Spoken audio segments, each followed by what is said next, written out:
Hello friends, आज हम हजारी प्रसाद द्विवेदी जी द्वारा लिखित निबंध क्या निराश हुआ जाए का सरल शब्दों में सारांश जानेंगे।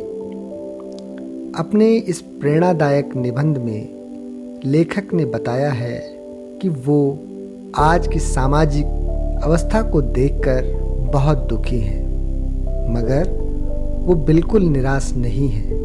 उनके अनुसार अच्छाई एवं बुराई तो मानव जीवन के दो पहलू हैं। वे क्रमानुसार आते जाते रहते हैं। लेखक आशान्वित हैं कि समाज में व्याप्त ये बुराइयां एक दिन खत्म होंगी, अंधकार छटेगा, सूरज अपनी नई आशाओं भरी किरण के साथ उदित होगा और समाज की सारी बुरी परिस्थितियां एक न एक दिन अवश्य बदलेंगी। आइए निबंध की तरफ चलें।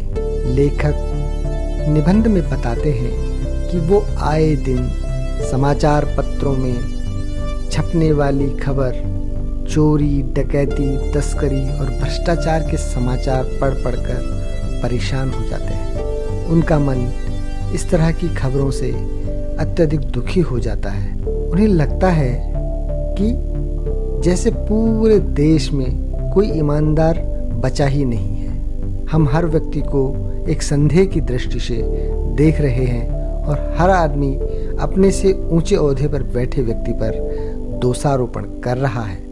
द्विवेदी जी बताते हैं कि एक बार एक बहुत ही सज्जन और बड़े आदमी ने मुझसे कहा था कि इस समय सुखी वही है जो कोई काम नहीं करता, क्योंकि लोग उसमें दोष खोजते ही नहीं है। दोष वह उसी में खोजते हैं जो समाज के लिए कुछ काम कर रहा है, समाज में रहकर कोई ना कोई कार्य कर रहा है। लेखक बताते हैं, क्या यही भारतवर्ष है जिसका सपना तिलक और गांधी ने देखा था? रविंद्रनाथ ठाकुर और मदन मोहन मालवीय का महान संस्कृति सभ्य भारत किस अतीत के गहरे गड्ढे में डूब गया है। वो बताते हैं कि मेरा मन कहता है ऐसा हो ही नहीं सकता। हमारे महान मनीषियों के सपनों का भारत है और हमेशा रहेगा। यह सही है कि इन दिनों कुछ माहौल अच्छा नहीं है। ईमानदारी से मेहनत करके जीविका चलाने वाले निरीह और भोले भाले लोग पिस रहे हैं और झूठ तथा फरेब का रोजगार करने वाले यहाँ फल फूल रहे हैं। ईमानदारी को यहाँ मूर्खता का पर्याय समझा जाने लगा है। सच्चाई केवल भीरू और बेबस लोगों के हिस्से पड़ी है। निबंध में आगे बताया गया है कि भारतवर्ष में कभी भी भौतिक वस्तुओं के संग्रह को बहुत अधिक महत्व नहीं दिया गया। उसकी दृष्टि से मनुष्य के भीतर जो महान आंतरिक गुण स्थिर भाव से बैठे हुए हैं वही चरम और परम है। लोभ, मोह, काम, क्रोध आदि विचार मनुष्यों में स्वाभाविक रूप से विद्यमान रहते हैं, पर उन्हें प्रधान शक्ति मान लेना और अपने मन तथा बुद्धि को उन्हीं के इशारों पर चुनना बहुत बुरा आचरण है। भारतवर्ष में कभी भी इस तरह की परंपरा को नहीं अपनाया गया है। यहाँ सदा कानून को धर्म के रूप में देखा जाता रहा है। आज एकाएक कानून और धर्म में अंतर कर दिया गया है। धर्म को धोखा नहीं दिया जा सकता, कानून को दिया जा सकता है। यही कारण है कि जो लोग धर्म भीरू हैं, धर्म को मानने वाले हैं, वो कानून की त्रुटियों से लाभ उठाने में संकोच करते हैं, और जो दुष्ट और झूठे लोग हैं वो कानून की कमियों को जानकर उसका लाभ उठाकर हमेशा दूसरों को परेशान और व्यथित किए रहते हैं।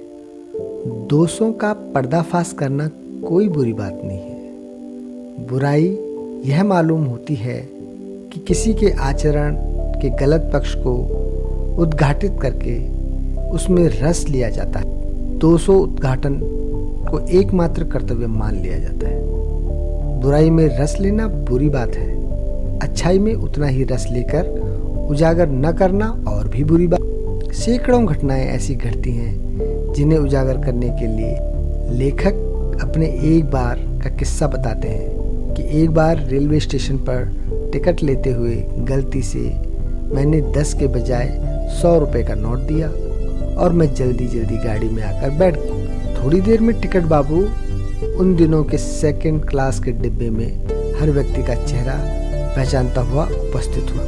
उसने मुझे पहचान लिया और बड़ी विनम्रता के साथ मेरे हाथ में 90 रुपये दे दिए और बोला, यह बहुत गलती हो गई, और बोला, मुझसे गलती हो गई थी, आपने भी नहीं देखा, मैंने भी नहीं देखा। उसके चेहरे पर विचित्र संतोष की गरिमा थी। मैं भी यह सब देखकर चकित रह गया। इस प्रकार मैं कह सकता हूँ कि दुनिया से सच्चाई और ईमानदारी बिल्कुल भी लुप्त नहीं हुई। एक अन्य किस्से के बारे में वो बताते हैं कि एक बार मैं बस से यात्रा कर रहा था। मेरे साथ मेरी पत्नी और 3 बच्चे भी थे। बस में कोई खराबी थी, रुक रुक कर चल रही थी। गंतव्य से कोई 8 किलोमीटर पहले ही एक निर्जन और सुनसान स्थान में बस ने जवाब दे दिया। वो खराब हो गई। रात के कोई 10 बजे होंगे। बस में यात्री घबरा गए। कंडक्टर उतर गया और एक साइकिल लेकर चलता बना। लोगों को संदेह हो गया कि हमें धोखा दिया जा रहा है। बस में बैठे लोगों ने तरह तरह की बातें करना शुरू कर दी। किसी ने कहा, यहाँ डकैती होती है, 2 दिन पहले ही इसी तरह एक बस को लूटा गया है। परिवार सहित अकेला मैं ही था। बच्चे पानी पानी चिल्ला रहे थे। पानी का कोई कहीं ठिकाना नहीं था। ऊपर से आदमियों का डर समाया हुआ था। कुछ नौजवानों ने ड्राइवर को पकड़कर मारने पीटने का हिसाब बनाया। ड्राइवर के चेहरे पर हवाइयाँ उड़ने लगी। लोगों ने उसे पकड़ लिया। वह बड़े कातर ढंग से मेरी ओर देखने लगा और बोला, हम लोग बस का कोई उपाय कर रहे हैं, बचाइए, ये लोग मारेंगे। डर तो मेरे मन में भी था, पर उसकी कातर मुद्रा देखकर मैंने यात्रियों को समझाया कि इसे मारना ठीक नहीं है। परंतु यात्री इतने घबरा गए कि मेरी बात सुनने को कतई तैयार नहीं थे। कहने लगे, इसकी बातों पे मत जाइए, यह एक धोखेबाज इंसान है। कंडक्टर को पहले ही डाकुओं को यहाँ भेजने के लिए भेज दिया है। मैं भी बहुत भयभीत था, पर ड्राइवर को किसी तरह मारपीट से बचाया। 1.5-2 घंटे बीत गए। मेरे बच्चे भोजन और पानी के लिए व्याकुल थे। मेरी और पत्नी की हालत बुरी थी। लोगों ने ड्राइवर को मारा तो नहीं, पर उसे बस से उतारकर एक जगह घेर रखा था। कोई भी घटना होती तो पहले ड्राइवर को समाप्त कर देना उन्हें उचित जान पड़ा। मेरे गिड़गिड़ाने का कोई विशेष असर नहीं पड़ा। इसी समय क्या देखता हूँ कि खाली बस चली आ रही है और उस पर हमारा बस कंडक्टर भी बैठा हुआ है। उसने आते ही कहा, अड्डे से नई बस लाया हूँ, इस बस पर बैठ, यह बस चलाने लायक नहीं है। फिर मेरे पास एक लोटे में पानी और थोड़ा दूध लेकर आया और बोला, पंडित जी, बच्चों का रोना मुझसे देखा नहीं गया। वहीं दूध मिल गया, थोड़ा लेता आया। यात्रियों में फिर जान में जान आई। सब ने उसे धन्यवाद दिया, ड्राइवर से माफ़ी मांगी और 12 बजे से पहले ही सब लोग बस अड्डे पहुँच। इन सब घटनाओं से मैं यह कह सकता हूँ कि मनुष्यता एकदम समाप्त नहीं हो गई। लोगों में दया माया अभी भी शेष है। जीवन में जाने कितने ऐसी घटनाएं हैं जिन्हें मैं कभी भूल नहीं सकता। लेखक बताते हैं कि जीवन में मैं बहुत बार ठगा भी गया हूँ। मैंने बहुत बार धोखा भी खाया है, परंतु बहुत कम स्थलों पर विश्वासघात नाम की चीज़ मिलती है। केवल उन्हीं बातों का हिसाब रखो जिनमें धोखा खाया है। जो जीवन कष्टकारक हो, परंतु ऐसी घटनाएं बहुत ही कम हैं। जब लोगों ने अकारण सहायता की हो, निराश मन को ढांढस दिया है और हिम्मत बनाई है। इस प्रकार पाठ के सार के आधार पर हम कह सकते हैं, यह सही बात है कि वर्तमान सामाजिक परिस्थितियां कतई अच्छी नहीं कही जा सकती। हर इंसान अपने फ़ायदे के लिए एक दूसरे को लूटने में लगा है, धोखा देने में लगा है।